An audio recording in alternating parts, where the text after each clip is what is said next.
dynasty. The whole family's coming over cause the game's on at 7. They sure are a sight to see. Well, I can make up the money after church on Sunday, cause I'm happy right where I'm at.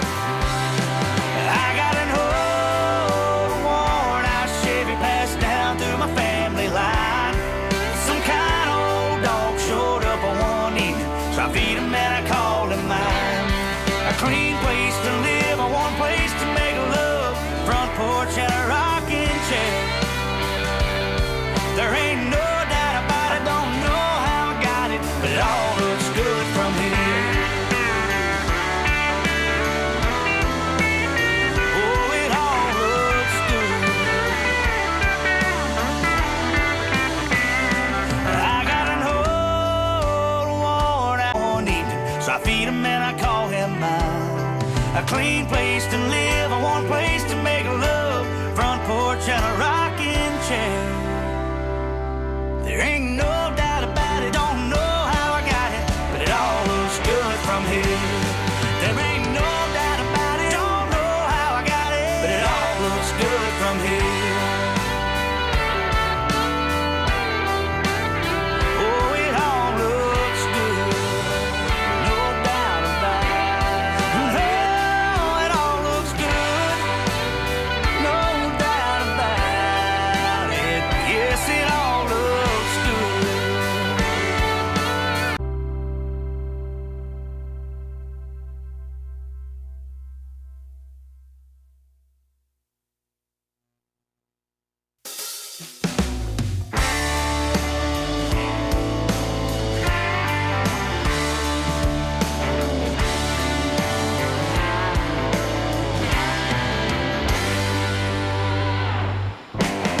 I met her on the corner at her mama's fruit stand just a few years ago. I fell all in for a sweet Georgia peaches and I swore I'd never let her go. Well, she was sent down from heaven, out of 10 she's 11, so happy that I call her mine. But every minute that I'm with her, it keeps getting better, and I let her know every night. And girl, I love the way when you start to smiling and your blue eyes shining. You got me going out of my mind. So let the world keep turning, the home fire's burning. I'm loving you, loving on me. Whoa, whoa.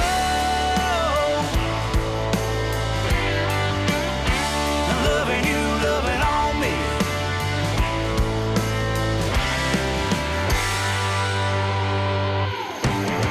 We got a little cabin tucked off in the woods, a little piece off the beaten path. You'll need a four-wheel drive and a good sense of direction if you're gonna find where we're at. We got our own way of living, cause we enjoy being butt naked, running around all day. And when the sun goes down and she gives me that look, I know it's love the way you like it. I dig it when you dig it on me. With you.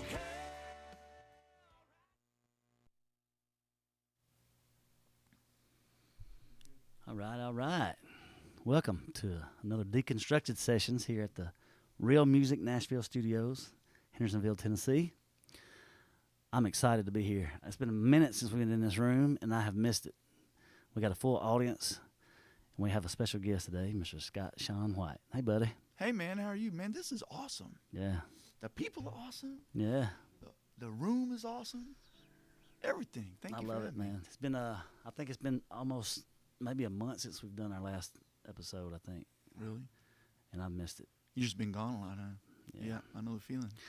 You've I was home. we got a lot to talk about, I buddy. was 5 days in June. I was home. Otherwise, I was gone. So I know all about it. Well, of all the people I write with a lot of people. You are one of the just most genuine guys I've ever met. I'm proud to call you a friend, and I can't wait to share your journey and your story with everybody tonight. Well, thank you. I feel the same way about you, sir. And welcome, everybody. How y'all doing? So, I know you got some recent news, and we're going to get to that in a little bit, but I always like to start the show out with a song. Yeah. So, what you got? I think Well, I that might, first, the song that we met over Blue Foley double booked, I think, right? He sure did. It was a mess up, but it turned into He a double beautiful booked, mistake. and he's like, well, I got Chad, or he told you I got Scott, but let's just make it a three-way. Yep. And then we met that day. It was a few days after Billy Joe Shaver had passed away. And so we were talking about that a little bit that day at the beginning of that session. Yeah. And, that, as usual, those things kind of figure into the song somehow. I don't know if you had that in there originally. What was your original title? Because it wasn't all this. It was something close. It was something like that. And then it morphed slowly. I think we had it backwards. I wouldn't have all this if I hadn't done all that or something like that. Something like that, yeah. But the lyricist that you are, you take some gibberish that Alabama boy has, and you turn it around into something amazing. It was a great idea, and I was so excited about it. And when we finished it, I sent it to like two of my biggest fans in Texas that have been following me for years down there. Every now and then, when I'm really excited about a song, I'll just make a voice recording and text it to them, And I sent this one to them, and they texted me back. They said they loved it, but the bridge, you'll hear it here in a second, says, "That life you don't deserve, hell or high water, girl." And they're like, "But the only problem is, you do deserve this life. You've worked for it." They're so sweet. The Cavender. So anyway, here we go. If I'd have never heard Bob Kingsley play that Billy Joe Shaver song that day, I may have never picked up that guitar, ever put together that first band, headed out west in a Chevy van to be Bakersfield, honky-tonk stars. I might have never missed back home, so bad I had to write that song. It got me on this stage where I belong. All them lefts and rights and wrongs, and those goodbyes I look back on. It's crazy just how crazy life can twist. All them ups and downs and down and outs, get this just to turn around. Turns out there's nothing that I missed. 'Cause if I wouldn't have done all that, I wouldn't have all this. If I'd have never played that Haggard tune that no one knew except for you, I may have never even made you smile. You might have never let me ask you out, showed me round that week in town, and slowed me down for the first time in a while. Gave me solid ground to stand up on, took away my wanna get gone, and got me in your arms where I belong. All the lefts and rights and wrongs, and those goodbyes I look back on. It's crazy just how crazy life can twist. All them ups and downs and outs, to get this just to turn around. Turns out there's nothing that I missed. 'Cause if I wouldn't have done all that, I wouldn't have all this. I wouldn't have all this. This life I don't deserve, a hell or high water girl, and the saving kind of grace that you can't earn. All them lefts and rights and wrongs, and those goodbyes I look back on. It's crazy just how crazy life can twist. All them ups and downs and outs, get this just to turn around. Turns out there's nothing that I missed. 'Cause if I wouldn't have done all that, I wouldn't have all this. I wouldn't have all this. If I'd have never heard Bob Kingsley play that Billy Joe Shaver song that day, I may have never picked up that guitar. Scott Sean White, y'all. Thank you, man. Oh, it's beautiful. I love that song. I started playing it all up tempo like that because I needed more tempos in my set that had meat on the bone. So I was like, hey, I found a new way to play it. Man, I love that song. And one of the things I say when I play it is the kind of song I call it is a grateful song. And I always say that I know grateful because I started out my life in Kerrville, Texas when I was growing up was full of a bunch of violence, and everybody was alcoholics, and my parents and everything, and so we were poor, not just financially, we were poor in every way. And when you start out that way, it tends to make you, when you get anything as you grow up that is better and different than that, you really, really appreciate it. So, they say you write what you know, and that's what you should be doing if you're doing this right, this songwriting thing. And I know grateful, so I write a lot of grateful songs. I think you got it figured out. That is this song too is another great example of it's not my story. It's not exactly your story, right? But it's definitely true about both of us. Yeah, which is a cool thing that happens with writing. Well, let's songs. talk about your story. Yeah, Poetry, Texas. That's where I live now. Yeah, You grew up where? I grew up in Kerrville, Texas. Kerrville. You had brothers, sisters? I had 3 brothers and 1 sister. I still have a sister. The 3 brothers have passed away. Right. Yeah. And you were there. You sort of took care of the family? Yeah, I've kind of been, I'm the baby in the family. I was 9.5 years behind my brother Joey. Joey had Down syndrome, and he lived with me and my wife and our family most of my adult life. And he was 57 when he passed away in 2016.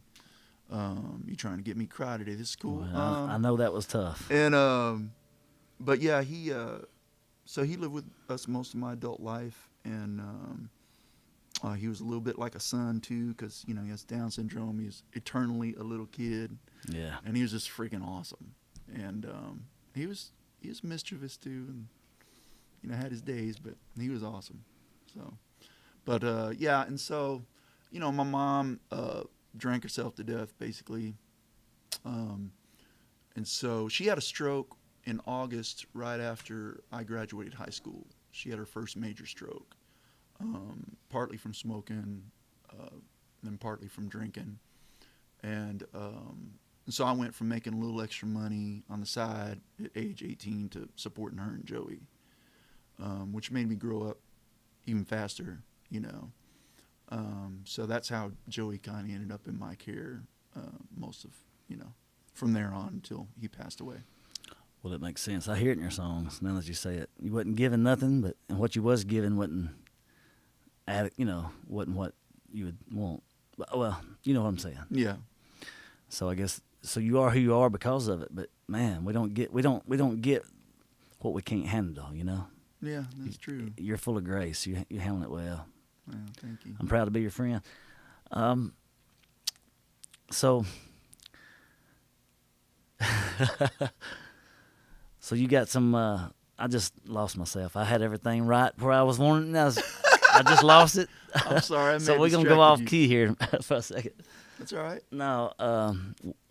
We've been friends for a couple of years now. We wrote some good songs together, and but you've had, some that you've written with what they call the Trinity. Yeah, Barrett Baber and Terry Joe Box. Now, Vaden started calling us the Trinity, which I love Jesus, so I'm not really okay with this whole Trinity thing. It was funny the other day, though. Barrett and Terry Joe, we were on a group text, the 3 of us, talking about this stuff that's been going on. And somebody said in a group text something about, or somebody else said something about the Trinity. And Barrett goes, I call dibs on the Holy Spirit. And I was like, none of this is okay. That means either Terry Joe is the Father or Jesus. I'm definitely not Jesus. I'm not the Father. I'm out. So the Trinity thing's I don't know. Barrett's pretty quick. He can get in there. Yeah. He called dibs on the Holy Spirit. That was hilarious. But yeah, we, that's one of those trios that when we get in the room, it just works. Was piano y'all's first like Piano for Sale was the first song we ever What a wrote song. together. it's a shame we're only gonna be able to play 3 or 4 songs on the show, but Yeah. I mean I could just go through them with you. You know, Thanks. 53 years old, and you just put out your first ever album. How's that? What is that experience like? What's that feel like? I mean, Man, it's been cool. I think one of the most interesting and challenging things about it, putting out my own record that came out April 23rd, and I started because of COVID. I talked about doing an album for a while, but I was always like, when am I going to have time? Because I'm here 2 weeks a month in Nashville, and I'm playing shows. And then COVID happened, and all of a sudden, 3 weeks into COVID, I was like, well, I had time to make a record. okay. So I started working on the record, and it took a year. Crowdfunded too, huh? Well, the promotion, the publicity, and the social media digital team and all that, and printing the CDs and stuff like that was paid for with a Kickstarter that I did. Because I got to see it. I mean, you hit your goal pretty. Yeah, the You had Kickstarter. a lot of support. I saw. The Kickstarter, I'd set my goal at 19,000, which I thought was impossible. I thought to myself, I remember starting that and the first day and thinking to myself, I'm going to raise $742 and I'm going to have to figure out a different way to do this. Right? Right. 24 hours and 19 minutes later, we had hit $19,000. That's incredible. And God That's a is good. testament to you, bro. And then we raised almost $32,000 and that was just for the publicity and the digital team. So the album came out April 23rd, and yeah, the biggest thing is I've been a songwriter all these years. Yeah. So And being an artist, being on that side of it all of a sudden has been very weird. Photo shoots, video shoots, right. It's a different world. interviews. Like, luckily, this isn't my first interview now. We good. Yeah. But, whoo, there for a while. I was like, this is odd. Like, I'm just a songwriter. What's going on? I don't see it stopping. No, So, it's been Kev, cool, man. so you released a record. So tell me about the music. How did you get into music? So your mom was not a musician. No, my stepdad played drums a little bit, and that was actually my first instrument when I was real young, but I didn't stick with it. And then I messed with piano a little bit, got away from it, messed with guitar a little bit, got away from it. Then I ended up getting back to piano and keyboards and sticking with it, and I played keyboards in a 10-piece funk, disco, hip-hop cover band, wedding band for like 29 years. And we played Earth, Wind & Fire and Michael Jackson and Kool and the Gang. Was you writing this whole time? I was writing, but back then, in the early days of that, I was writing hip-hop and R&B and producing it. I can't see you doing that. I know. Everybody in Nashville's like, what? And when I started coming to Nashville in 2005, everybody in the Dallas music scene was like, you're writing country music. I just can't see that. You know, because I was also an engineer at 3 different studios in Dallas in the early days, and it was all hip-hop and R&B. And so it was very odd for them in 2005 when I started coming up here, Yeah. that I was doing country music, and everybody here, I didn't even tell anybody here for months that I was involved in hip-hop and R&B. I didn't even mention it because I didn't want to scare them off, Right. you know. But when I did, people were like, what? But yeah. That's like the hidden asset, though. If you can write rap, hip hop that style, then there's a lot of things you can do with country music that a lot of people that don't. I think melodically, it definitely influences me somewhat, and Eric Ehrman. production wise. That's why you two get along. That's why us three write such good music. Right. Because he comes from that. He can write a He song. comes from all over. All over. It's incredible. Yeah. So, and the production side of it, you know, has helped me once I got back into doing the track thing kind of here a little bit. But, you know, when I started coming here, I stopped doing all that in 2005. Once I came here that first week and got my butt kicked at every writer's night I went to by these great songs by people that looked homeless. You know what I'm talking about. You've been to these shows. That's where we are now, right? Boy, and I was just like, okay, I'm going to learn how to write a country lyric. And I knew I was a long ways away from it. Like, I wasn't one of those dudes that came to town and was like, oh, man, I got this. No. I came to town and went, oh, no, I'm not writing that. and it's gonna take me a long time. So I just started. And I remember I told my wife either when I got home or I called her and I said, hey, I think I need to start coming up here, like once a month. She goes, yeah, I do. I think you do too. So when you got your publishing deal? My first publishing deal I got in 2007, and they went out of business in January 2008. I like to think I put them out of business. It's the way I like to frame that story. And then I got another publishing deal just a couple of years ago, 3 years ago, with Steve Block. Okay. Yeah. And that's what the current single's with? Yeah, partially, and then partially just me. Okay. So, because I wrote that song before that deal came out. Well, you tell your story in all your music, and the title track of your record. And Call It Even? And Call It Even. You say it's the story of your life. It is. My real dad, the dad in the song is actually my stepdad, who raised me for like the first 13 years before my mom finally divorced him. But my real dad beat my mom almost to death while she was pregnant with me. Goodness. And she left him right after I was born. And then she managed to marry this guy named Ernie, who also beat her.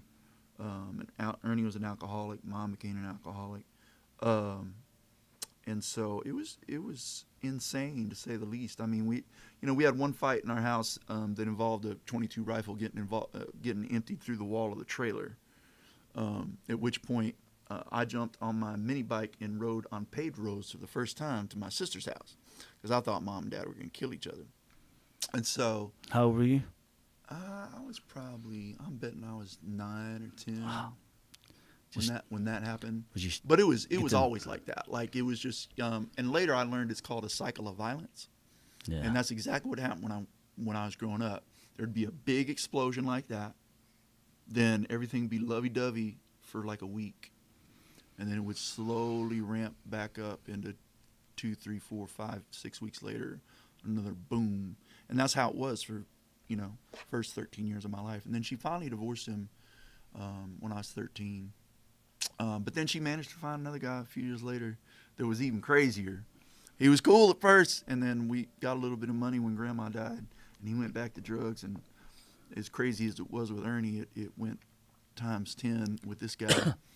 And so, yeah, but, I wouldn't, I don't mean to be cliche, but, I wouldn't change any of that. If I had a choice beforehand, I wouldn't have chosen it. Like, if the Lord showed you, hey, here's going to be your first, 20 years of your life, what do you think? I'd have been, no, I'm out. Let's try some other life.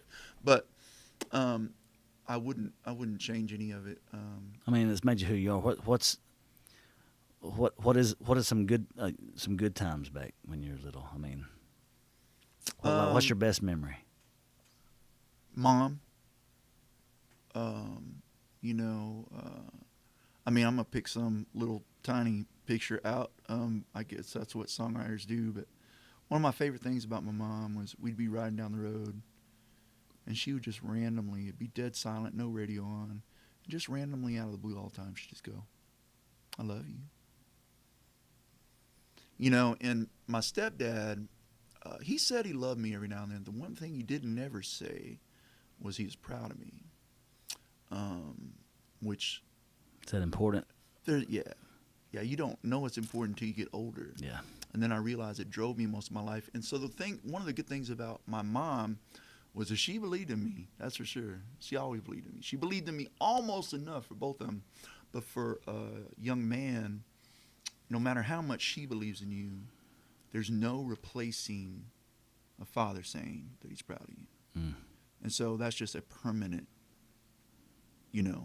thing you have to deal with. Like for years, even now I'll tear up when I see some, or start to tear up when I see some commercial and some dad tells his son he's proud of him. Like, it still gets me. Yeah. And so another positive thing that came out of that, though, is that I made sure my daughters knew when I was proud of them. You broke that cycle for sure. Yeah. So, most definitely. So the title track, is all that part of it? Is that all in there? Why don't you play it? Actually? Well, I can't play the title track. Oh, that's on the piano. On piano. I got you. I see. But the title track too, it has good stuff in it, and that's actually what kind of started the song.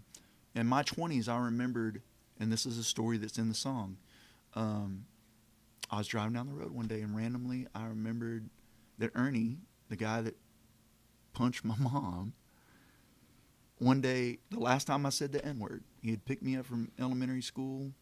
I was, I don't know, 7, 8 years old, 9, I don't know. And I said, we were driving home on Ranchero Road in El Camino. I almost remember the spot he pulled over. Because I said, Daddy, what's up? Oop. That's the last time I said the N-word. He grabbed my arm, pulled the car over to the side of the road, and gave me this 2 or 3 minute speech about race. Mm-hmm. And shaped the way I saw race the rest of my life. Like, hey, I don't care the color of a man's skin. You don't ever say that word, da-da-da-da-da. And so when I'm in my 20s and I had this memory pop up, to be honest with you, it pissed me off. Because I didn't want there to be anything good about that guy. When you see a man pull his fist back and hit your mother, it rocks your world in ways your world should not be rocked. And so you just want that guy to be all bad for the rest of life. Right. And in that moment in my 20s, I remember this. I was like, that SOB did something good for me. Yeah. And that story's in the song. Yeah. It's in there. And then, when I got done with the first verse and chorus of that song, I remember it took me like 6-7 months to write that song. I wrote it by myself. And I was 40 years old when I wrote it. I always say that I couldn't have wrote it when I was 20 or 30 or 35 because I didn't see everything this way, the way the song is presented. And but when I got done with that first verse and chorus, I had to stop and think about for a while. I was like, well, if I'm not completely honest, because if I tell the truth about Mom in the second verse, that she drank herself to death, ain't nobody gonna cut this song. It's already heavy. Yeah. And I had to make a decision, was I going to try to water it down a little bit and make it commercial somewhat so that somebody might cut it? Or tell was the I truth. just going to tell the truth, Be real. and write the best song I could possibly write? And that's what you did. And so that's what after I prayed about it and thought about it a lot, I was just like, you know what? I'm just going to do it. And, Faith guides you a lot in life, right? Oh, yeah, definitely. I mean, you put scripture out, or little things that get a lot of us through the day sometimes. Yeah. But we've come to know you for that. Another song on your album that I love personally is a song called Crazy But True. Mm-hmm. Yeah. Could you play that one for us? I can. Let me also tune a little bit while I'm doing Sure. that. I'll tell you a little bit about that. That song is one of those ideas that sat there. It sat there on my idea list for a little bit. I had written down like the first 4 lines, and I had the title, the idea, but I knew it was going to be really hard to write, and I just knew it was a big idea. So I was just somehow, I think, the Lord gave me the wisdom to wait until the right day to pull that idea out. And it was a day that I sat down with Terry Joe Box and a young man named Daniel Epperson. And that song took 4 or 5 writing appointments to get right. As a matter of fact, we made changes to it months before I recorded it. we were still tweaking it, but we tweaked one thing in it, and I heard it for the first time in Montana, and I got so excited about this song that I don't know if you remember, but you know how sometimes you just jump up and just holler, when something's so good. Yeah, that was me doing that. Yeah. Thank you. The other cool thing about this song actually came, and maybe really my favorite thing about this song, came from when I got to the part of making the record where I had to figure out what order things were in, what order the songs were in on the record. Yeah. And I had put this order together, and this is the second song on the record, right after Call It Even. Right after My Story comes Crazy But True, and then Crazy Till It Works is the third song, which is one of the only up-tempo fun songs on the record, bouncy and everything. And I sent it to my friend Helene Cronin, the order, say, hey, what do you think about this? And she's like, I think it's cool. What do you think about putting Crazy Till It Works, though, after Call It Even? So right after that real heavy thing, you have something real fun, which was a valid point. Yeah. but my answer, it made me think about why I put Crazy But True second, and it solidified that it had to be second. I texted her back and I said, here's why I think that has to be second, because it's about my wife and my life now, really, and to come from the childhood of Call It Even to a life completely opposite of that really is crazy but true. So that song has to be second on the record.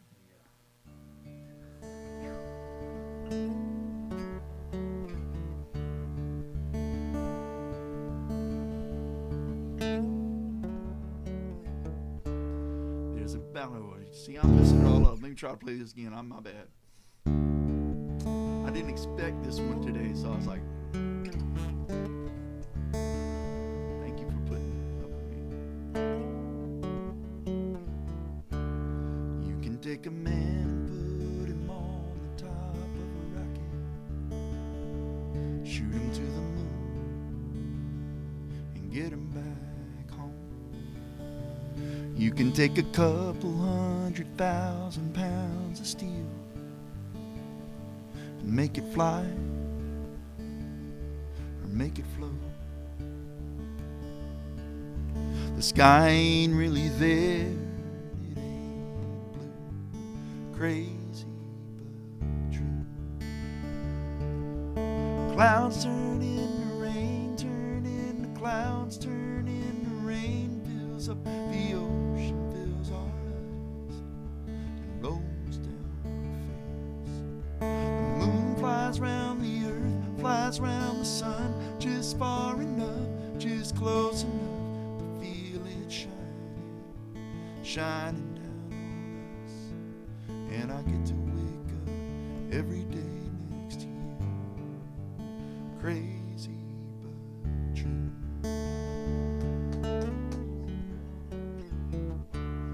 There's about 1 million words that I could use out there, but when I look at you, I can't think of one. 7 billion hearts out there beating in the dark. You walked into mine and turned the light on. You don't find love, it finds you, crazy but true. Clouds turn into rain, turn into clouds, turn into rain, fills up the ocean, fills our eyes, and rolls down our face. The moon flies round the earth, flies round the sun, just far enough, just close enough to feel it shining down on us. And I get to wake up every day next to you, crazy but true.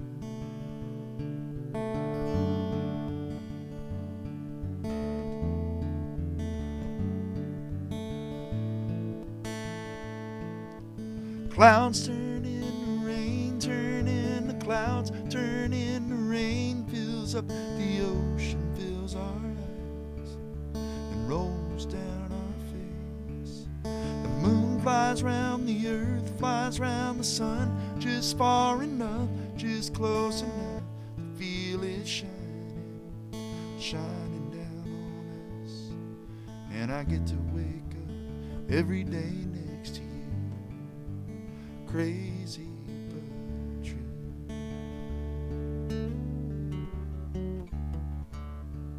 And I don't know why you love me, but you do, crazy but true.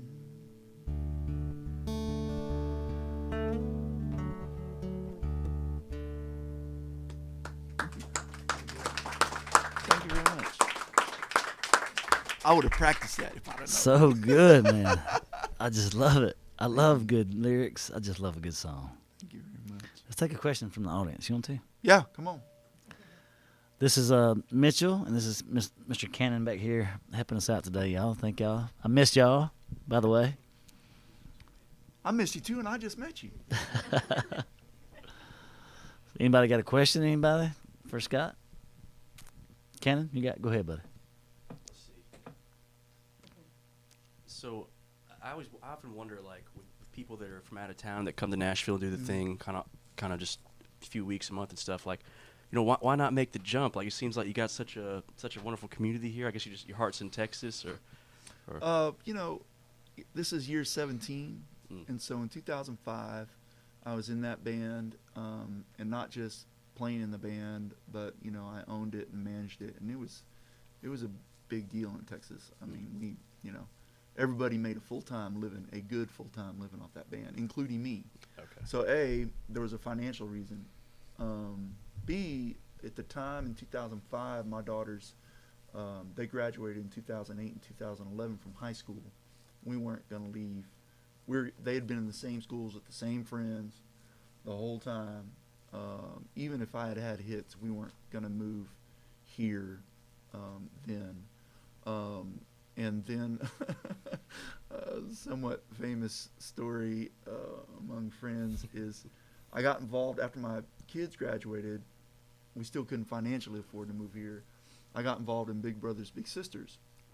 Okay. And I was a big brother to this young man named Xavier, and he was in the 7th grade. And, you know, I made a commitment to, as long as he didn't want to get rid of me, be his big brother through his senior year in high school.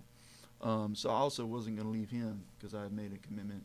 And I believe that, you know, the Lord honors those things, that if you do the right thing and trust him with this other stuff, he always honors it. And so do the right thing in the first place, and he'll take care of it. So that's what we've done. And then now we have grandkids, a 3-year-old and a 10-week-old. My wife ain't leaving Texas. It's not happening. That's fair. Not happening. So, unless we can get her a helicopter and helicopter lessons and a house here, no. And, you know. That's a good story, too, you and your wife. Yes, it is. You'll tell that in a second. Yeah, I'm sorry, awesome. I didn't mean to cut you off. But and two, I'm here 2 weeks a month. There's a lot of great things about that that work to my advantage. Everybody thinks I live here anyway because I'm here so much. They're like, I always see you here. I see you more than people that live here. And then B, too, for me, this was in my thank yous on my album. I thanked Texas and its songs and songwriters for washing the Nashville off of my soul. And as a songwriter, for me, I need that. I love Nashville. It has a certain way it does things, and it's really good at it, and there's nothing wrong with that. But I also hear great songs in Texas by guys like Walt Wilkins and Radney Foster and John Bauman and Drew Kennedy and Josh Grider and Susan Gibson and all these people that are not Nashville songs, but they're still great. And I need that reminder that it doesn't have to be in this box that this town says it has to be in. And so, you know, that's not a primary reason for me not moving here. The grandbabies are the primary reason at this point. But it is another good reason. So, Cool. That's a great answer, Ron. Well, that's a great answer. I mean, Wade Bowen, you write with them too? I love Texas. I haven't written with Wade yet. I've met him a couple times, and I feel like we will connect at some point. Well, there is a Texas artist that you have connected with. Yeah. And we just found out, 2 days ago? It was Friday. What is that? 4 days ago, something like that? Now, your first, let me get this in right order now. But your first single was Lies of My Fears. Yeah. By a girl named Marin Taylor on Black River Records. And that was June 11th. And I found out 4 days before that it was going to be released as a single. That was pretty cool, and that's a song I'm really proud of. It has something to say that matters, which is, we write a lot of songs in this town on any given day. You're in that room with an artist or whatever, and you just write a fun song that day, and I love those. The world needs those. There are some of those songs, though, that as a writer, you're like, could I get a pen name for this? you know? Yeah. And that's okay. I'd love the money, but maybe not so much, you know?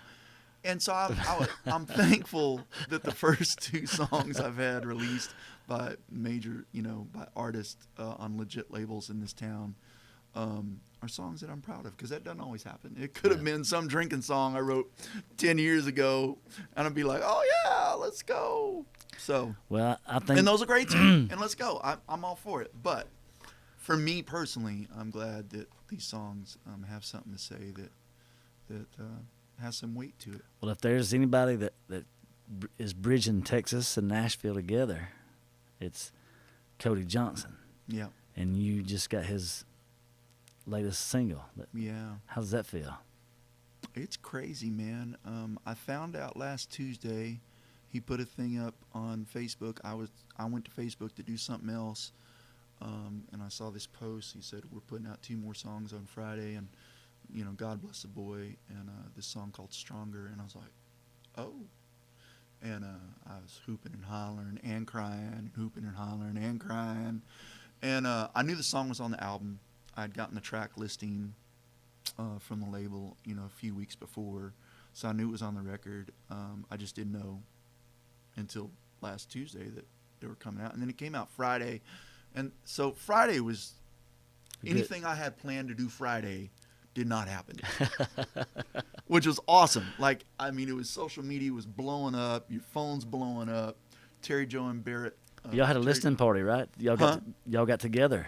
Yeah, we did. I was on FaceTime. Facebook. And, they had and Barrett and Terry Joe were in person at Roger Hodges' house, and so that was cool. And then, so it was just text and phone calls and emails and all right. In all honesty, craziness. Some of us has heard that song a few times before. Yeah. How did he do on it? Man, he killed it. I'm not. Did he saying that not to kill be it? nice to him. I know he did. That dude can flat sing. He sure can. And he sang the heck out of it. Trent Willman produced the fire out of it. I text Trent. Oh, I didn't even know that. Yeah, Trent Willman Oh, produced wow. it. That's cool. I text Trent the next day and just thanked him. Yeah. You know, for doing such a great job on the God, song. I hadn't heard him. I mean, I've always loved him. I ain't heard his name in a minute, but that don't He mean nothing. That's produces a me. bunch of Texas artists, but Cody's definitely, obviously, the biggest one. He did a hell of a job. Yeah, he did. And just the whole thing. And, I mean, I was getting texts the day they cut the song. Well, this is the Deconstructed session, so Yes. deconstruct this song for us. You know, from beginning. From beginning to and then play it for us. Yeah. Well, we were at Barrett's house to write that day. Terry Joe and I were down in the basement waiting for him, and he was upstairs getting his daughter ready for daycare. She was 3 at the time. I think she's 7 now, so the song's 4 years old. And as he tells the story, he was trying to convince his 3-year-old not to wear high heels to daycare. That's And, right. That sounds good. That sounds sounds about right, Yeah, right? it sure does. And somewhere in that process, he goes, God bless the boy. And he gets her off to daycare. He comes downstairs. He goes, hey, what about God bless the boy? For a song today to write, and about my daughter. And of course, I have 2 daughters. Mine at the time would have been 27 and 24. They're 31 and 28 now. And so, you know, we wrote that song that day. It's got obviously some of Barrett's daughter in it. It's got some Terry Joe in it, just from her being her. It's got some of my 2 daughters in it. It definitely also has part of Brenda and I's prayers in it, or maybe just the whole spirit of the song has that in it. You know, when Brenda and I come up August 10th, we will have been married for 31 years, and we've been together for over 32. And when you have what we have, you pray really hard for your daughters to find a good man and to have that same thing. I mean, really hard. And so that prayer and the spirit of that prayer definitely ended up in this song. And another thing that a lot of people don't know about the song is, I chuckle about this all the time. I think Barrett and I almost forgot about the song. I mean, Terry Joe was the one that, like a couple of months later, at least I think, was like, hey, did we finish God Bless the Boy? And I was like, yeah, you and I, because we had to cut early. Barrett had to cut early, maybe to go get his daughter or something, and we were one line away. Well, Terry Joe and I figured it out as we were driving back to Nashville because he lives in Franklin, and but Terry Joe was like, hey, let's not forget that song. You know, did we finish it? I was like, yeah, we got that last line. So the next time the three of us got together, we played back through it, and then we sat there and we all went, oh, yeah, that's pretty good. and then it, you know, it sat there for a while. Everybody in town that heard it just flipped out about it. I'm gonna tune while we're talking about this here. And then, you know, one of my favorite stories to just in general in the whole songwriting journey is how this song got cut. And it's going to involve another song. But in 2019, I went to a song contest in Austin. It was the last song contest I entered. It's called Texas Songwriter U. It was hosted by Jack Ingram, Liz Rose, and Sean Camp. And I knew Liz a little bit, so I was like, hey, let me go down, hang out with her for a few days, meet Jack Ingram, Sean Camp, you know. And I usually enter those contests not really, honestly, not caring if I won or not. It was no big deal because I knew I had entered enough of them over 20 years to know that it was so subjective. If they were looking for great guitar playing and a good song, I wasn't going to win. If they were looking for unbelievable vocals like Barrett Baber or Cody Johnson and a decent song, I wasn't going to win. It was just about the song. I might have a chance, depends on the kind of song they're looking for. You know, so I had a realistic approach to those contests, right? I go into that one, though, spend 3 days with those people, and for some reason, and I have to tell you the embarrassing parts so that the beautiful part of the story will hit you in the mouth like I want it to. It was foolish of me, but I got pissed when I did not win.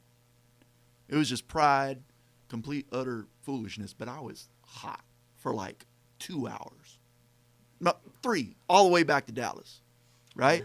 All right. But I met this guy, Jesse Robb Jr., at that thing. And a few weeks later, we got together on the phone, and we started this song called Made a Home. I was on my porch in Poetry. He was at his house in Magnolia. We started this song over the phone. A couple weeks later, he calls. Hey, man, how you doing? And he's a good old country boy from Texas. I love him. He's one of my best friends now. He said, man, I went over to Cody's house for dinner last night, and I played him What We Have of a Song. Man, he loves it. I was like, cool. Cody who? Cody Johnson. We've been friends forever. Oh, really? Okay. I didn't know that. But cool. How much does he love it? So anyway, Cody got involved in the song, helped us finish the song. Oh, did he? And he's a writer. I had no idea. Yeah, I mean, the song wouldn't be what it is without Cody. Okay. And so Cody, you know, told us January, February of 2020. He's like, hey, I'm cutting this song. And so, and then that's what led to Jesse. Jesse played him "God Bless the Boy" on the bus. Wow. In Nacogdoches at the concert. And God, that's so crazy. here's the point of the Songwriter U story is I feel like the Lord does this a lot. I was mad, right? Madder than I had been in a bit about losing that contest. And the Lord is like, bless your heart, boy. I didn't bring you down here to win some stupid songwriting contest. Yeah. I brought you down here because you're going to get 2 Cody Johnson cuts on his next album. That's why I brought you here. Now that's beautiful. That's beautiful. I'm an idiot, but that's beautiful. It's a top 10 song right now. Oh, man. Let's hear it. Let's do it. It'll be number 1 here in just a few days. I'm pretty much assured. You know, it is on social media. Everybody is saying exactly what we thought when we finished it, which was somebody records this.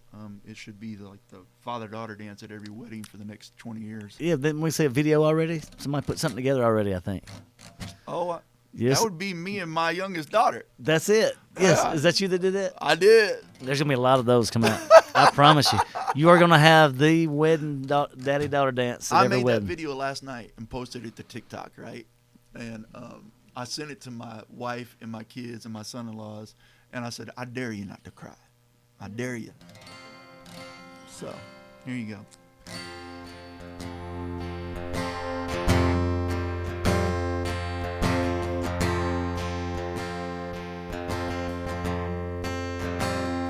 She won't let me help her tie your shoes. No, Daddy, I can do it myself. When she don't get her way, she cross her arms and hold her. She's a handful, she's a mess, digging in the dirt in a princess dress. Welshing tiny tornado, sleeping on my chest. God bless the boy who melts away I do. She smiles at him the first time he'll be done. He'll be give him patience and kindness and a heart that's full of love and the sense to know what she's worth. 'Cause ain't nobody ever gonna be good enough. So God bless the boy she decides to love.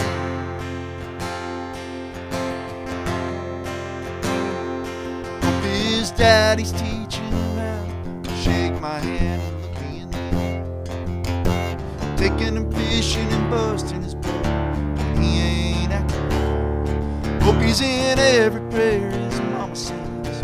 Learns to work for every dollar he gets and has a sense of humor. Gonna need it for a girl like this. God bless the boy who melts away I do. She smiles at him the first time he'll be done.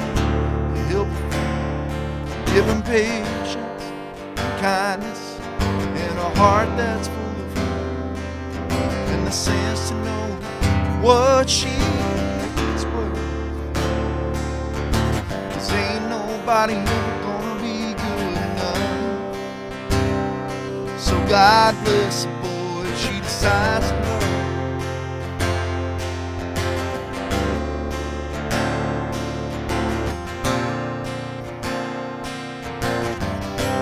God bless the boy who melts away I do. She smiles at him the first time we're done. Ain't nobody ever gonna be good enough. So God bless the boy she decides to love.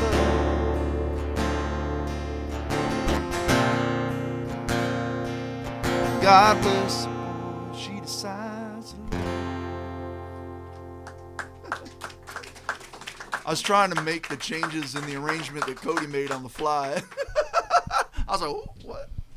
I got two little girls. I got a 9 and a 6-year-old, so That'll mess you automatically I go right there with them. I mean, whew, Yeah, it'll it's mess good you stuff, brother. I love all the comments on social media from, people going, "I'm a grown ass man. I'm crying the whole song." I'm like, yes, it's my gift in life. What's some Make of, people cry. what's some of the other songwriters? You're friends with a lot of great songwriters. There's a lot of people are talking about all this you got going on. Yeah. What to come from where you come from and then have the gratitude you do. I mean, to grow up the way with the violence and nothing given to you and all that, and here you are watching every dream that you've ever had come true. Major Cuts gonna have a #1 song just in a week or two. Your own record, videos coming out. Mama's Kitchen, Daddy's Garage. First song off. That was the first single off your record. Yeah. Yeah. I mean, you're doing. What do you? How does it feel? What? It feels great. Doesn't really cover it. Crazy, interesting, challenging. All those things wrapped into it. How's the wife feel? She's cried quite a bit, especially since Cody put that record out. you know, my record, was okay, but when Cody put a record out, I was like, no, she loves. 31 years y'all been married. Yeah, yeah. And y'all have such a great story, but Yeah. it's not often talked about Mhm. what those wives that put up with us songwriters go through. Well, you know, it's even crazier because, you know, the third song on my album is called "Crazy Till It Works," and it's kind of like, in some ways, like our song "All This." It's "Crazy Till It Works" is not at all my wife's and I's story, and still, it's completely true about my wife and I. My wife and I, when I play the song out now, I have this whole bit where I say, I'm going to play you this song that's completely made up and yet somehow still completely true about my wife. So what I'm going to do is I'm going to tell you the real story, and I'm going to sing you the made up one. And the real story is that she came in to buy a car at the car dealership I was working at in 1989. So you was what, 20 years old? I was 20. And I sold her a car, gave her my card, said, hey, call me. And she did. And so we started dating, and then we, you know, did something you're not supposed to do. It's not wise to do. We made a baby while we were dating. And that was a big wake-up call in so many ways. But we were also, when we found that out, we were both determined to give that baby the best chance it could have of having two parents. So we knew we had to, like, get to know each other, to be honest with you. Really get to know each other. And so we did. We made a commitment to do that. And by Valentine's Day of 1990, I knew that I was in love with her. And I asked her to marry me at the dinner table in front of my mom, because I knew she wouldn't say no in front of Mom. And sucker! That's smart. Right? And about 5 weeks later, we had the baby. And then 5 months later, we got married at the Justice of the Peace in Garland, Texas, in the courthouse. And when we got to the part where we put the rings on each other's fingers, we hadn't had time to have them sized yet, so they were way too big.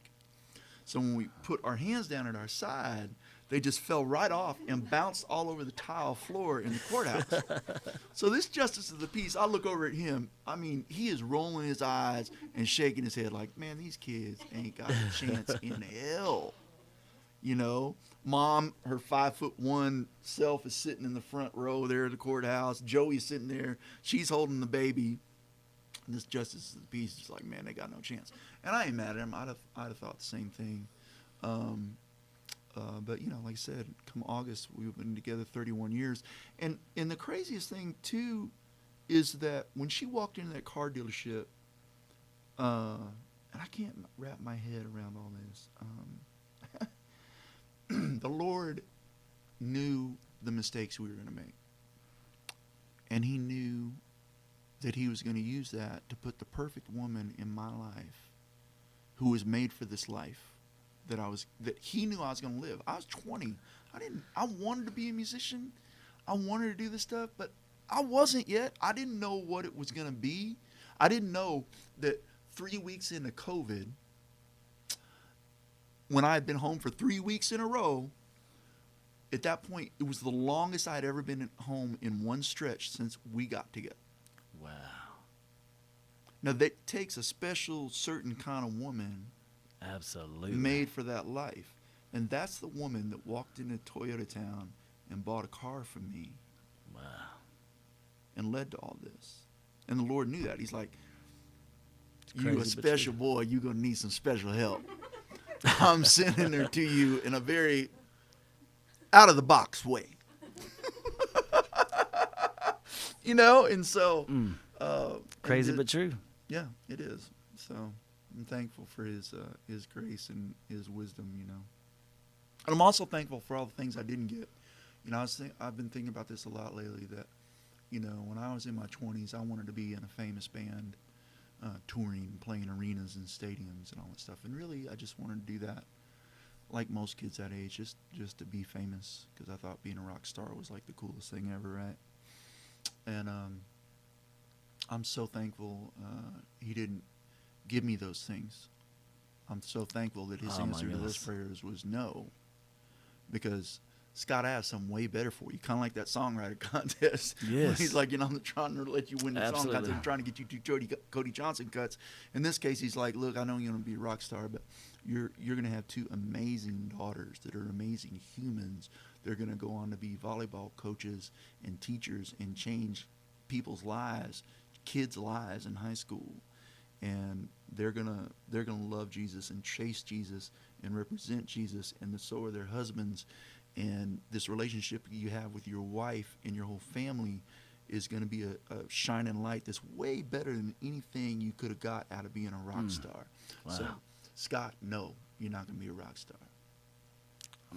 You know, he knows what he's doing. Yeah, he does. He does. You know, I come from that too. I don't talk about it much, but I remember, you know, stepmom coming down the steps with a shotgun. You know, crazy stuff. Yeah.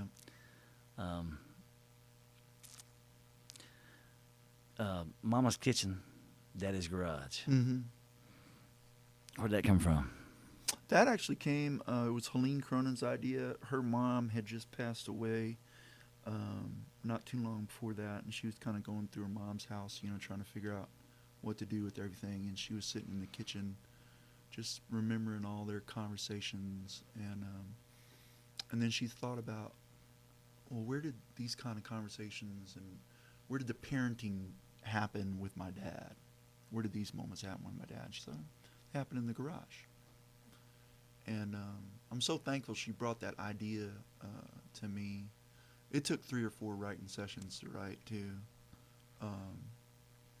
and those are really kind of my favorites. The ones that There's a kick our butt for a while and have to figure it out. Where'd y'all shoot the video for this at? Actually, in Mount Juliet, I had it. I had the location scheduled for Leith Lofton's house.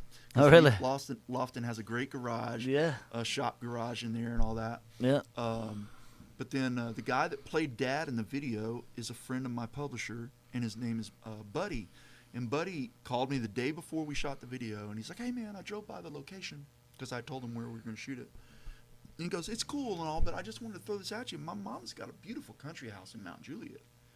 And the kitchen overlooks the driveway, and my dad's shop, he passed away a couple of years ago, and we haven't touched anything in it.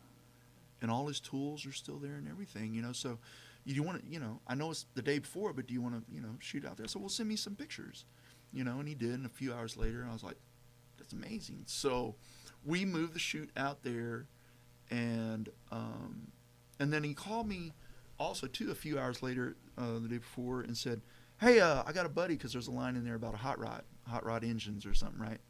And he goes, I got a buddy that's got a, you know, old SS hot rod. You want me, you know, see if he can bring it? So he got the car too in the video. And then his mom baked an enchilada casserole for us to eat in the video. She was the sweetest thing ever. Right. And so when you see us eating in the video, we are eating that casserole. It was awesome. And so, like, Buddy, the guy that played Dad, I mean, he made the video. He really did. Just took it to a whole different level. And it was cool. It's got, like, between YouTube and Facebook, it's got 40,000 views or something since it came out, which is a lot for me. You know, that was one of the challenges when I put the record out. I was talking to publicists and the digital team. I was like, matter of fact, my initial email to the publicist said, hi, my name is Scott Shawn White. Nobody's ever heard of me, and I heard you could help with that.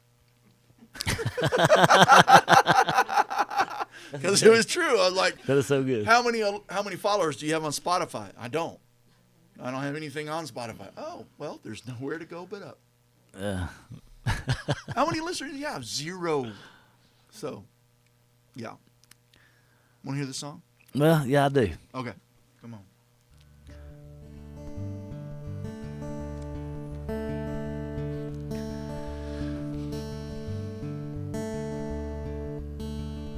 One bare light bulb hanging from the rafters, the smell of motor oil, sawdust and sweat, hot rod engines, hammers and old spare parts and spare time well spent. But it's 6 o'clock and not a minute after, the supper's ready call come through the back door screen. baby's crying, the sizzle of something frying, and grandma's chiming if we had some company. From dad's garage to mama's kitchen, might have been just a couple steps apart. You couldn't find two worlds more different than that short walk across the yard. But between carburetors and casseroles, broken hearts and fishing poles, there was always something needed fixing. In Dad's garage, in Mama's kitchen, just an old pine workbench, an old oak dinner table,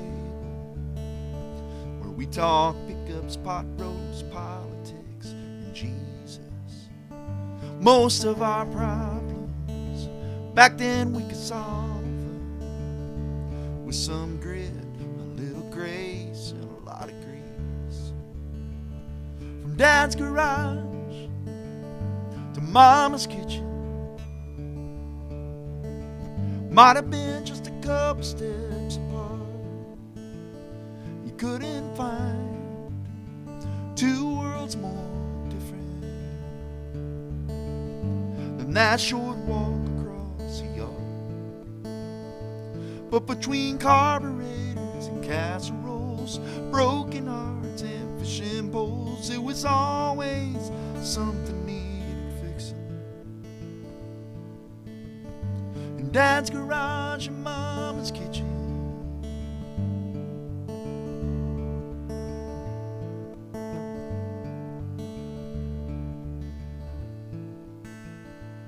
between carburetors and casseroles, broken hearts and fishing poles, there was always something needed fixing. There was always someone there to listen, to pass the 5 eggs and pass a chicken.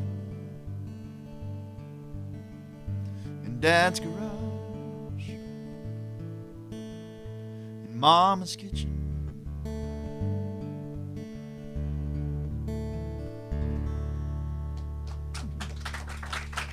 Thank you very much.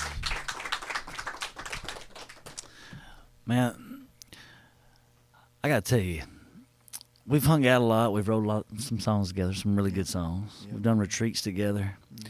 But this is the first time that I think we've ever really got into, you know, who you are. And I didn't realize our stories, our paths are a lot similar. So from the very beginning of this podcast, I was thrown off center. I mean, usually I'm, you know, very, you know, joyful and just happy, but, you know, I've been thinking about your life, and as you talk about it, it takes me back to some things that I hadn't thought about in years, you know, and it's really good to see. It's good to see you. It makes sense while we write good songs together. It does. And some of the people we hang around too, you know, Eric had Eric on the last podcast. He come from a place where, you know, he didn't even know if he was going to be living. Yeah. So his view on the world is he don't care what anybody thinks about what he does. Yeah. Oh, and it's so good to see. Yeah. I learned so much from him. I learned a lot from you. But what a story you have, man. And you touch a lot of people's lives with that story. Yeah. And the great things that's happening to you, not only did you deserve it, I think we all sort of knew. I can't speak for everybody, but I feel like, you know, from the moment I met you, I knew you had a lot of great things coming. So what's next? What do you do from here? Keep showing up. That's kind of the deal, you know. Keep showing up for the next writing session. Keep showing up for the next show. You know, keep praying constantly. You know, about everything, really, what to do. how to do it. And We'll keep on touching them people in the soul. pray for That's for wisdom sure. and all that stuff. You know, when you said the story about, when you talked about my story, everybody's got a story. I think everybody needs to be more bold to share their story, because everybody's story is going to help somebody else if they share it. If they just keep it to themselves, it can't help nobody. And I know there's a lot of folks out there, well, I didn't have any kind of childhood like that, and my life's been kind of boring. No, it's different, but there's something about your story to share that's going to impact somebody else, and that's one thing I've learned over all these years. And one thing that recently really kind of sums all this up is I had two brothers pass away 2 weeks apart on March 21st and April 4th this year. That was recent.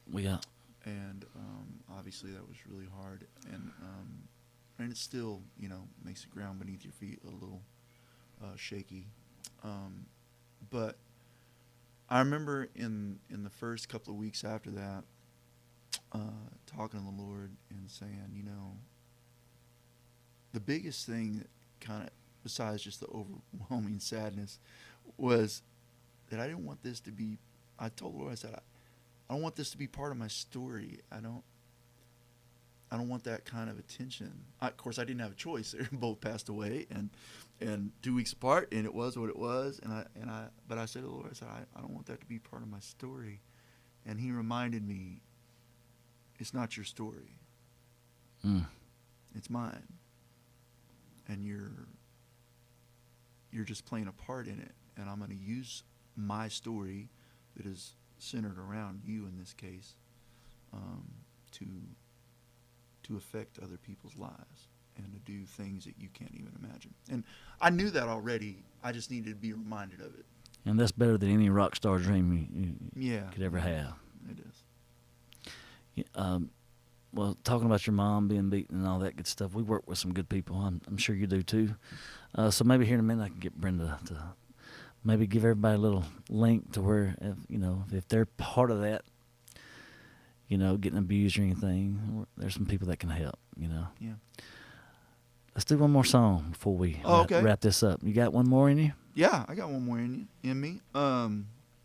We got maybe one more question from the audience or a couple. Yeah. If anybody's got one? It's a big audience too. What you got? I kind of feel like I'm in church. Huh? I mean, this is probably better than most sermons I've heard. No, really. I appreciate the fact that you were writing hip hop and R&B, and now you're writing country music, and your faith is so strong through that, and you can't hide it. I know you wouldn't consider yourself a Christian artist necessarily, but your faith is so strong through that. And I guess I might have asked almost a similar question last time when Chancey was here, but do you realize, I mean, I'm sure you do, but how that affects people? I mean, I have a bunch of kids, we had a band, and it was a conscious decision. Are we going to be a Christian artist because we have faith and we do music, or are we going to be a secular artist and carry that faith into a place where maybe people wouldn't go to church and wouldn't hear it? Yeah. And was that a conscious decision for you? I think it's been just kind of being true to who I am. I've never, if I had felt a calling to go be a preacher, I would have been. But I've never felt that. If I had felt the calling to be just straight up a Christian artist, I would have done that. But it's kind of funny. My whole life, I had the kind of parents who, my earliest memories literally are in bars. At 3 years old, 4 years old. They were drinking. I was playing pool, and drinking. What are the non-alcoholic drinks? O'Doul's. Well, no. Oh, Roy before Rogers, that was just a Sprite with some lime juice in it or something. Yeah. Or Shirley Temple. And then I ended up in this dance band that before we started playing, all the weddings and big corporate events, we played in clubs. So I was in clubs I was in clubs the whole time. And that whole thing about be in this world but not of this world was that case. You know, I've never drank in my life, and I never did any drugs. That's because of my childhood. It's so nuts, though, that my natural response to that was, I don't want any part of that. Like, if you had lived through what I lived through, there's a bunch of kids that do that and do decide to do, drink and do drugs. And I totally get that. But to me, it was just common sense. I was like, okay, I don't want no part of that. I ain't going to try it. So here I am in a band playing in bars, never drank, never did any of it. And it wasn't a moral decision. It wasn't about the Bible. It was about my childhood and my experience. And I wasn't exactly an angel either in those situations. But I was definitely different, And then when I started writing country music, and especially with this album, once my name was on an album, like as the artist, it really came into focus about the one thing that kept ringing in my head the whole time was, be you. At any point, whether it was about how to produce a song, what songs go on the record, how to sing something, how to do anything, it was, if you have any doubts, be you. What would you do in your gut? Forget business, forget anything wise, business-wise, like putting some up-tempo songs on the record, more than 2. Might have been a good business decision. But Did you produce the record? I did. And so, but it was just like, no, just be you. And so when I go out, when I play house concerts in listening rooms, I tell these kinds of stories.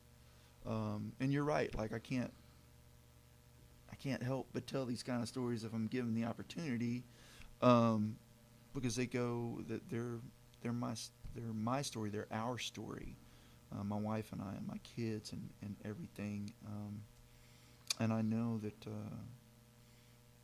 I've seen them have an impact on folks.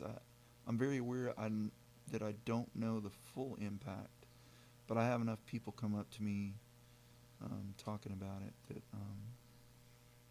makes me keep doing it, because I know the Lord is using it in people in ways that I can't even comprehend. So yeah, I will. Well, but this consists everywhere you go. Yeah. I mean, I never know how these shows are going to go. Some's funny. Me and Eric had a ball. Chancey, she's a nut. Oh yeah. But yours is taking on its own deal. Like I say, I was sort of thrown off right from the beginning, and I just sort of let you run with it. But I think it's going to keep, it's going to keep resonating. Even in 2 weeks, I'll come back and watch this, and I'm sure I'll feel something, and I'm sure people will too as they see it. Yeah. I can't thank you enough for coming today, man. I love you with all my heart. I love you. Thanks for having me. Yeah, it's been great. Let's do one more. Anybody got a question? Any online, maybe? Celeste? I know he's one of your favorites. I ain't going to put you on the spot, though. What? I still haven't thought of that song. Oh, the song you were talking about? You want me to play one more, you said? Yeah, do one more, and that'll take us out. And Okay. you've got to tell everybody where we can go get that album. Yeah, it's all over Spotify and Amazon and Apple Music. It's called Call It Even. And the day it came out, it got all the way up to number 3 on the iTunes singer-songwriter chart. That was kind of cool. That's very cool. I was watching that, and I think that means that I sold like 50 records. So within the past 6 months, you've heard your song play at the Ryman for the first time, right? Yeah, that was crazy. There's been a lot of crying going on from me in the last several weeks.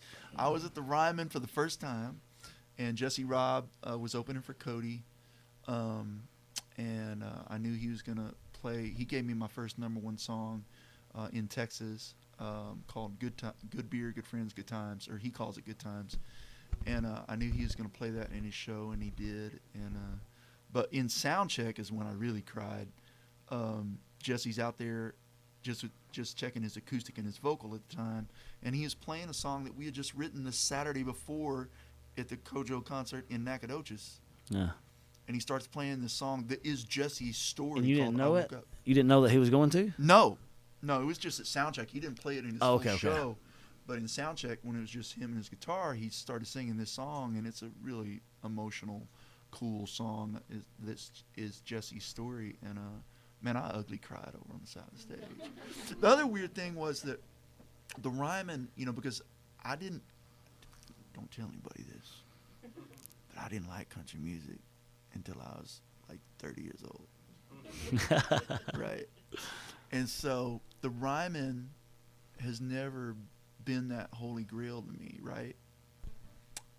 Until I walked into the place. And then the history of that room, the history that's in that wood, started to hit me. And when he sang that song, the whole history of the rhyming landed on my shoulders like an 800-pound gorilla. And I realized what I was. It was a beautiful thing. I mean, I straight ugly cried, like sobbing over there. And I think his photographer got a picture of it. I'm gonna have to pay him some money. Well, it's all Publish that. It's just all fitting though. From Poetry, Texas. Yeah. I mean, Cody Johnson of Texas for the Nashville connection. I mean, don't it just all make sense? It does. We fight it, or we don't want to listen sometimes to where we're directed, or maybe the prayers we pray come true in some other form that we could never imagine. But that don't mean that. What is it? Somebody just said this yesterday. Good is the enemy of great. Right. Some people, Boy, that's true. it's so especially easy. true in the writing room. You got to be really determined to get to great. Yeah. A lot of days. Well, So- we all think that you are. So Thank you. This song here that I'm gonna leave you with is on the record, and I had the idea for this song driving to Nashville, and I'd like to thank this guitar real quick, just for trying to hang in there with tuning today, with the air conditioning on and being tuned down a whole set right before the show started. It's doing the best it can, so thank you. Anyway, back to my story. I just want to give this guitar some props. But I was driving to Nashville and I was thinking about God's grace, and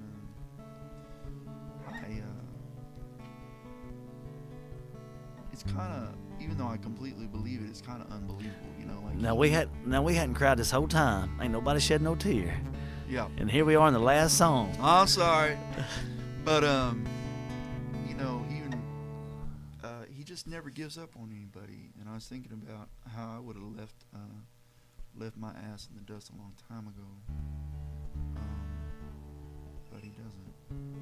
And so, even though I've never drank or done any drugs or any of that stuff, because I was also trying to write a song that somebody might cut, I picked alcoholism as kind of the focus of the story of grace.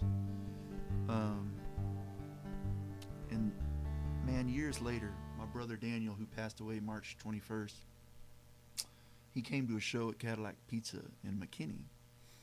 And he had been an alcoholic and drug addict for like 25 years. I mean, he went hard. Heroin, cocaine, drinking. And his wife had died of a cocaine and heroin overdose and years ago. And he got clean and sober 6 months later. And so he had been, when he passed away, he had been clean and sober for 27 years, right?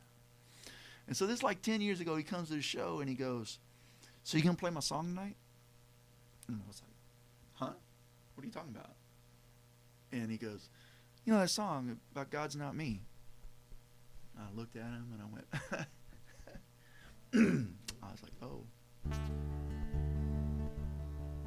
I wasn't really thinking about him when I wrote the song. But it totally made sense that he thought it was about him. So, here you go. If it was me, and I'd have had to watch that boy take his first drink back behind the barn when he was just 15, I'd have took a deep breath and shook my head if it was me. And through the years I'd have seen him lose most everything. His wife, his kids, his job, his dignity in a whiskey flood. I'd have thrown my hands up and said enough's enough. I'd have turned my back and walked away, left me to drown in my mistakes, wash my hands of it all and just let me be. But thank God, God's not me.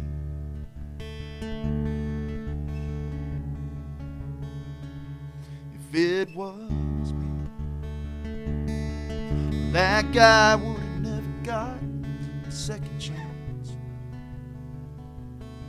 to crawl out of that bottle, walk like a man, be a dad again, the one he should have been. If it was me, I'd have locked him out of that church down the hill, where he started to face his demons and forgive himself when he hit his knees, begging, Father, please, can you hear me? I'd have turned my back and walked away, left me to drown in my mistakes, wash my hands of it all and just let me be. But thank God, God's not me.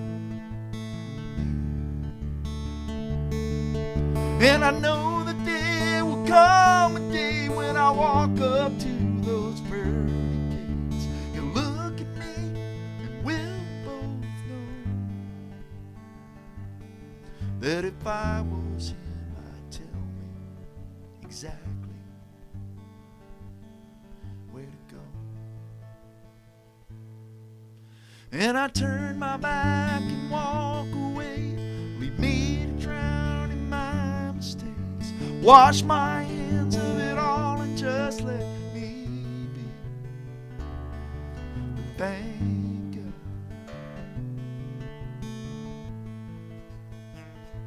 I thank God,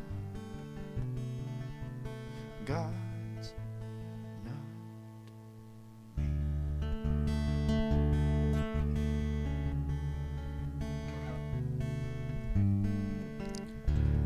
That's the one and only Scott Sean White right there, y'all. God, so good. Thank you for having me. I want to thank Mitchell. Thank you, buddy. Cannon, thank you. I want to thank all y'all for being here today. Man, Yes, thank you. especially thanks you, man. ScottSeanWhite.com. You can find his album, or you can turn on the radio and listen to the next #1 song coming up. Come on, let's go. It's been a great time. Thank you. I think I needed this morning. I don't know, man. This is good for me too. You know, I needed some soul filling, and you did that today. But I never doubt that. You always do that. You know, proud to be your friend, and I just love watching good things happen to you. So Thank you, son. y'all make sure y'all follow Scott Sean White on all his social media, and And put all your wedding videos on TikTok with God Bless the Boy as the soundtrack. Help us make it go viral. Let's go. from the Real Music Nashville studios, y'all, this has been the Deconstructed Sessions, and we surely appreciate y'all for tuning in.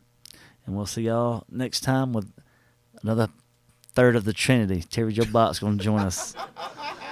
Yep. But thank y'all so very much. We'll see y'all next time. Thanks, sir.